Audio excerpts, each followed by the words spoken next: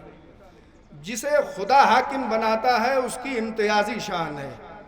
جس نے خدا سے مانگ کے حکومت لی ہے وہ بھی باعظمت ہے، مگر جسے از خود خدا نے حکومت دی ہے اس کی حاکمیت کی مثال ہی کائنات میں نہیں ملتی۔ تو میں کہوں گا امیر المؤمنین کو بغیر مانگے حکومت ملی، اور جناب سلیمان نبی اللہ نے مانگ کے حکومت لی۔ تو دونوں میں تھوڑا سا فرق دیکھ لیں اور گفتگو کو تمام کر دوں۔ جناب سلیمان نے مانگ کے حکومت لی، اور ایک انگشتری کی بنیاد پر حضرت سلیمان کی حکومت تھی، یعنی وہ انگشتری سبب تھی حاکمیت سلیمان کی۔ میں اس لیے کہہ رہا ہوں کہ جب وہ انگشتری سطح آب پر گر کر پانی کی گہرائیوں میں ڈوب گئی تو اس وقت سلیمان حاکم نہیں تھے۔ اس لیے اگر وہ حاکم ہوتے تو لاؤ لشکر ان کو چھوڑ کے نہ جاتا۔ یہ تو دستور زمانہ ہے کہ جو لوگ صرف حاکمیت کی وجہ سے قریب آتے ہیں وہ حکومت جاتے ہی نبی کا ساتھ چھوڑ دیتے ہیں۔ مگر مجھے صرف ایک بات عرض کرنا ہے تتمہ کلام میں، کہ دونوں حکومتوں میں فرق ہے۔ ایک مانگی ہوئی حکومت ہے، جب سلیمان نبی اللہ سے حکومت چھن گئی تو تاریخ شاہد ہے کہ تمنائے حکومت قلب سلیمان میں چٹکیاں لے رہی تھی کہ کب میری حکومت واپس آئے۔ حکومت مانگنا اور حکومت کے لیے دل میں تمنا کا پیدا ہونا یہ بھی ایک امتیازی شان ہے، مگر ایک حکومت اور بھی ہے۔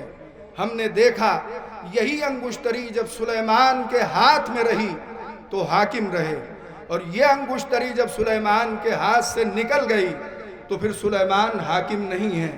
مگر میں نے تاریخ میں ایک موڑ وہ بھی دیکھا کہ انگشتری ہاتھ میں ہے تب بھی حاکم، انگشتری خیرات کر دی تب بھی حاکم۔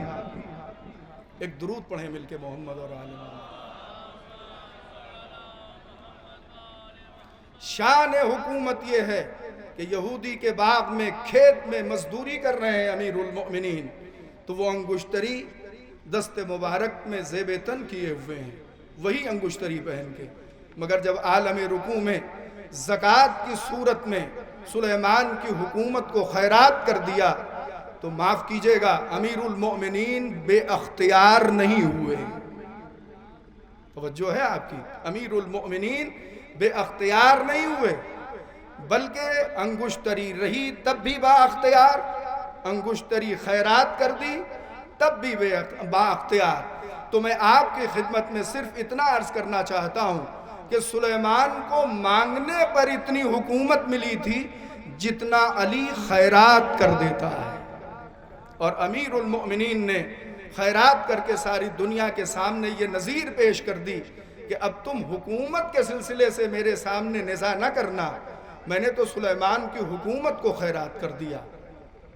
بس ایک بات آپ کی خدمت میں عرض کر کے گفتگو کو تمام کر رہا ہوں۔ دو عظیم شخصیتوں کی بات آپ کی خدمت میں عرض کرنا ہے۔ مولانا روشن علی صاحب قبلہ تابہ سرا خدا انہیں غریق رحمت کرے، ایک جگہ وہ اپنی تقریر میں ان اللہ علی کل شیء قدیر پہ بحث کر رہے تھے، تو انہوں نے کہا کہ اگر اللہ ہر شے پہ قادر ہے تو ایک علی اور خلق کر دو۔ اس کے بعد خود ہی سوال قائم کیا کہ جب ایک علی ہے پوری کائنات میں، اللہ اگر دنیا کی ہر شے پہ قادر ہے تو ایک علی اور پیدا کر دے۔ پھر قبلہ نے جواب دیا کہ جب ایک ہی علی ساری دنیا کے لیے کافی ہے تو پھر دوسرے علی کی ضرورت کیا ہے؟ اور مولانا طاہر جرولی صاحب نے بھی ایک عجیب رخ اس میں نکالا کہ محمد تو 14 ہیں مگر علی ایک ہے. تو میں اپنے خالق سے کہوں گا کہ تو نے ایک ہی علی کیوں نہیں پیدا کیا؟ محمد تو 14 پیدا کیے. تو مرحوم نے اپنے انداز میں بیان فرمایا تھا کہ جب ایک علی دنیا کو برداشت نہ ہوا تو 14 علی کیا برداشت ہوتے. وآخر دعوانا ان الحمد للہ رب العالمین.